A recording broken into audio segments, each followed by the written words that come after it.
Hi guys, this is Stephanie. Welcome to Stephanie's Journey. For those of you who are here for the very first time, welcome. And for those of you who are returning, welcome back. Today I'm doing an update video on my Dexcom G7 monitor, glucose monitor that I have here in my arm. I did the original video. I'll link it here. I don't know where I don't know which side it goes on. I think it's this side, but whichever, I will link it for my original video on when I first got it. It's been about, I guess, 5 months probably since I started wearing it, and I just wanted to come back and give my reviews on it and update on how it's doing, how I like it, pros and cons or what have you. I really don't have any cons for it other than this sticker. The one I had on over top of it has come off because I only have one more day to wear it, or 1.5 more days, so the thing came off. But the stickers don't stay. Well, they stay, they usually come off only if I'm like swimming or something, but the glue of it, you can still see the glue where it came off, so I don't know when it came off. It must have came off today. But I'm not going to put another one on over top of it because it'll be too sticky because I got to get it off tomorrow. And that main one that comes with it, it'll stay for another day. But anywho, back to my update about it. I really enjoy it. I would recommend it. I mean, highly recommend it to anyone that is pre-diabetic as opposed to just diabetic. You can see if your insurance pays for it, if your doctor will write you a prescription for it, because when I was pre-diabetic, I asked for the glucose monitor to prick my finger, and they gave it to me. Some people don't want to do that, but I recommend either or so that you can monitor your sugar on a regular basis. I think this has helped me tremendously. I went from pre-diabetic to diabetic, and my A1C shot up to 8. I had started around 6, 9, 7. It shot up from 7 to 8 when I got the big C. Never could get it back under control. Pretty much it has taken me 2 years to get my sugar back under control once I had the virus. So since then, I had this put in my arm. I think in March is when I got it, if I ain't mistaken. But check out the video because I put the video up when I actually put it in my arm. So I think it was in March of this year, 2024. And once I got that, I started monitoring what I ate as far as what's going to spike my sugar. And that's key to getting your A1C reversed back to lower numbers, knowing what spikes and what doesn't, because it's different for every person. For me, I cannot eat bread, too much bread. I can eat a little bit of bread and it doesn't spike it, but I can't eat too much bread. I can't eat potatoes at all. I mean, if I eat 5 french fries, my sugar goes to 250 or above 300. Can't eat it. I can eat sweet potatoes. I cannot eat white potatoes. I cannot eat rice. Somebody told me to try jasmine rice. I have not tried it yet. I just quit eating rice. I can eat 1 spoonful. It's all I can eat before my sugar goes above 250. So I just don't eat it.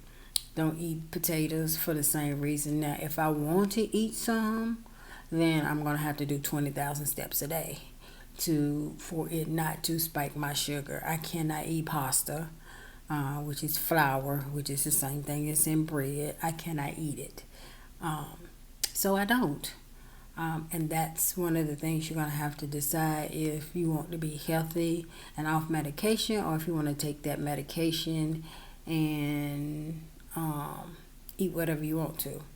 I prefer not to take that medication because of the side effects that it has. I just prefer not to take it. I took it for a while to try to get my blood sugar to go down. It continued to go up, and so did my A1C. So I got off of it.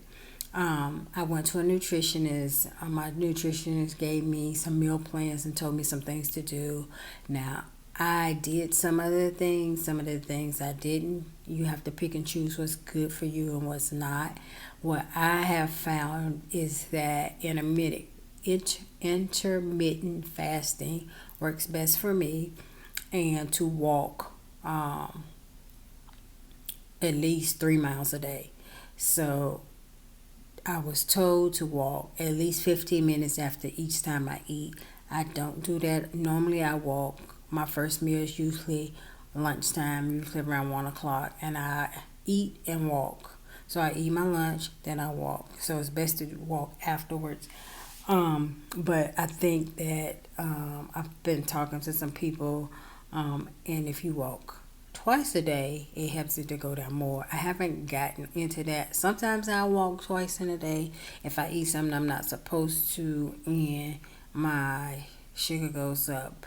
But what I also have found is that if I eat a half an avocado with my meal, it helps reduce my blood sugar, and I don't know if that is because of the amount of fiber that's in the avocado. I really don't know. All I know is that it works, so I do it. So I eat a half an avocado with each one of my meals, like for my lunch and for my dinner. Most of the time, sometimes I don't, but for the most part I will. I also increase my water intake to a half a gallon, between a half a gallon to a gallon each day. Some days I miss that if I'm traveling for work or something, and I can't drink that much water because I'm in and out the airport flying. I can't drink all that water and be on an airplane. So sometimes I miss that because I do travel sometimes for work. So or for pleasure, so I can't drink that amount of water and be on a plane. But outside of that, if I'm home, I at least minimum drink a half a gallon of water, which is 64 or 68. It's either 64 or 60. I think it's 64 ounces is a half a gallon. Yep, because 1 gallon is 128. 128 ounces is a gallon. 64 ounces is half a gallon. So that is what I try to drink on a daily basis. Also, with exercise, sleep plays a big part of it. That's the part I'm trying to work on because I'm going through menopause. I'm having hot flashes, so I do not sleep well for that particular reason, because I'm waking up all night having hot flashes off and on. But when I don't eat any sugar, I don't have hot flashes. So for my birthday, I started back eating sugar because I ate cake to celebrate my birthday, and then it trickled down and just kept eating sweets. So now it's October 22nd. So now I am going to try to wing myself back off of sweets again. I gave them up for Lent, cold turkey. So I think after this week, or maybe next week, because I celebrate my birthday for a complete month. So probably at the end of October is when I'll go to a cold turkey again with no sweets, and then I may eat some for Thanksgiving, a sweet potato pie or something. And I may not. I don't know. We'll see how that goes. But I don't have any left in the house.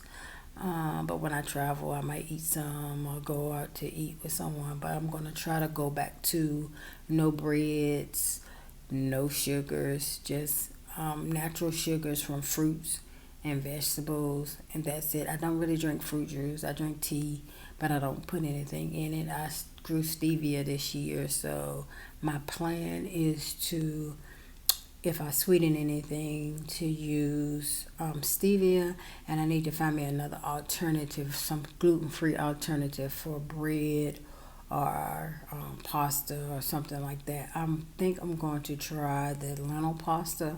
I bought some. I just haven't tried it yet to see what it does to my blood sugar.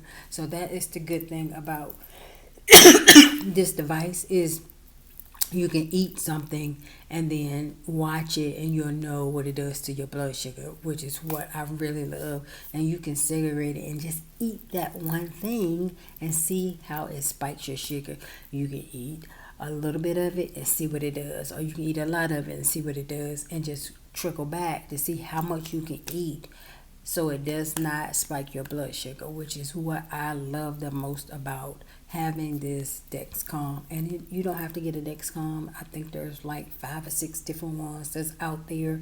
Just get something like this. This one stays in your arm for 10 days. As you can see, when I put it in there the first time, it did not hurt. I do not do needles. I do not do needles at all. And it didn't hurt. I didn't like pricking my finger because it hurt.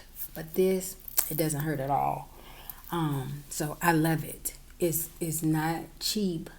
If you're gonna get it, get a 90-day supply because it's cheaper. I got a 30-day supply, and it was I think $100, and then I got a 90-day supply, and it's $150 as opposed to $300 when I got 30-day supplies. So if you get it, if you can get a 90-day supply, get that. If you can get a 6-month supply, I don't know how your insurance works.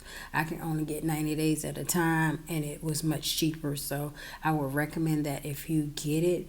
And this one may be more than others. I don't know. I didn't check the price. This is just the one my doctor gave me and wrote me the prescription for. So check around and see if you can get one that's even cheaper.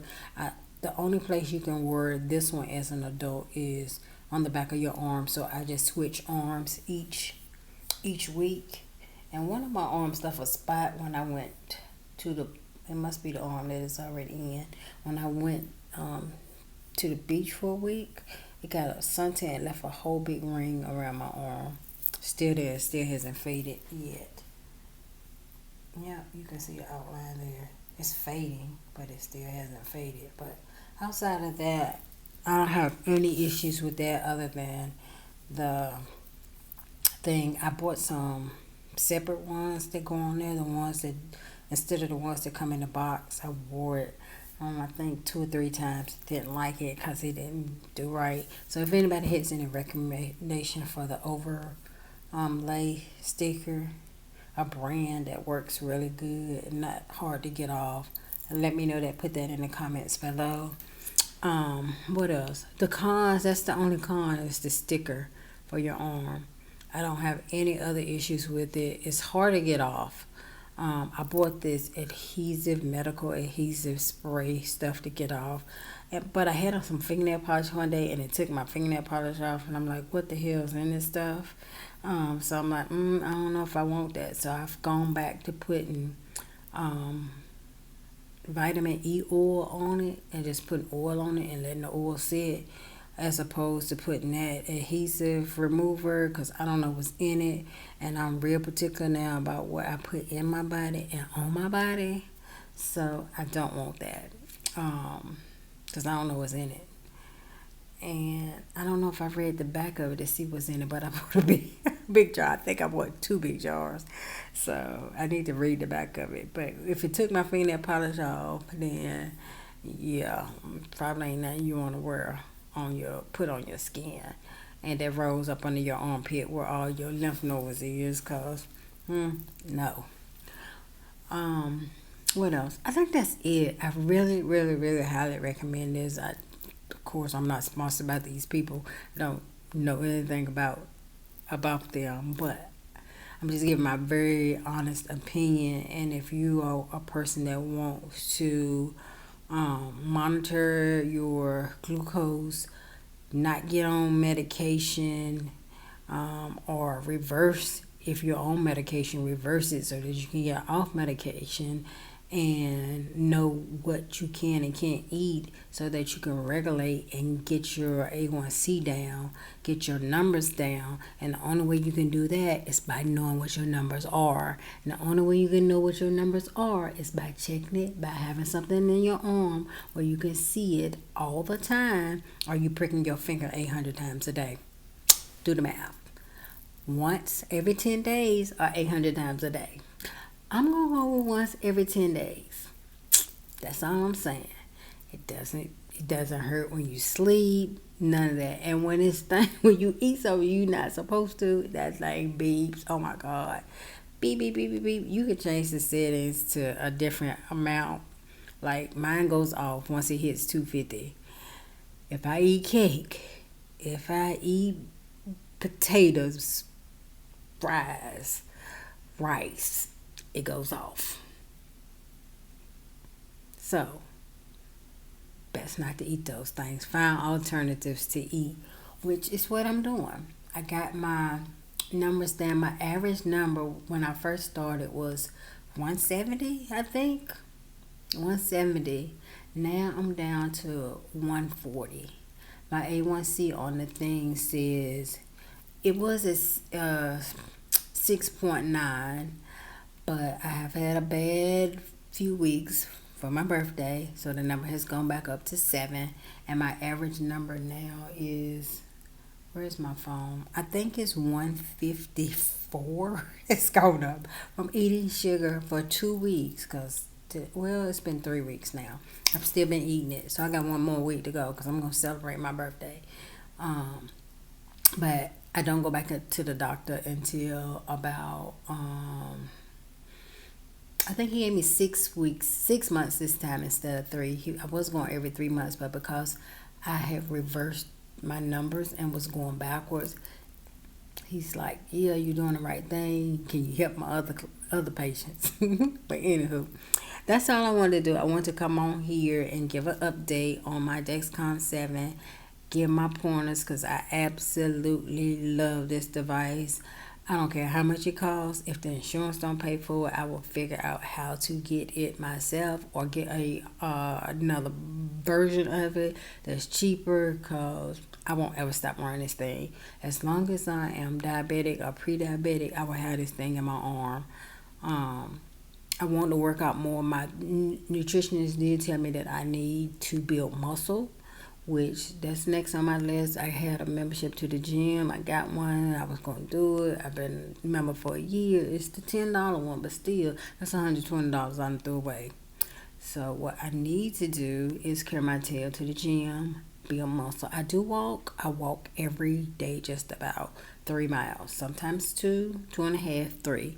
Sometimes 6. It just depends. But for the minimum I walk is 2.5 miles per day. So anyway, if you have any questions, leave them below. I'll be happy to answer. I answer every comment that I get on my videos. Not like I get a lot. But whatever questions you have, I will be happy to answer them for you. And yeah, I thank you guys for stopping by my channel. I hope you enjoyed this video. And I look forward to seeing you all in my very next video. Bye-bye.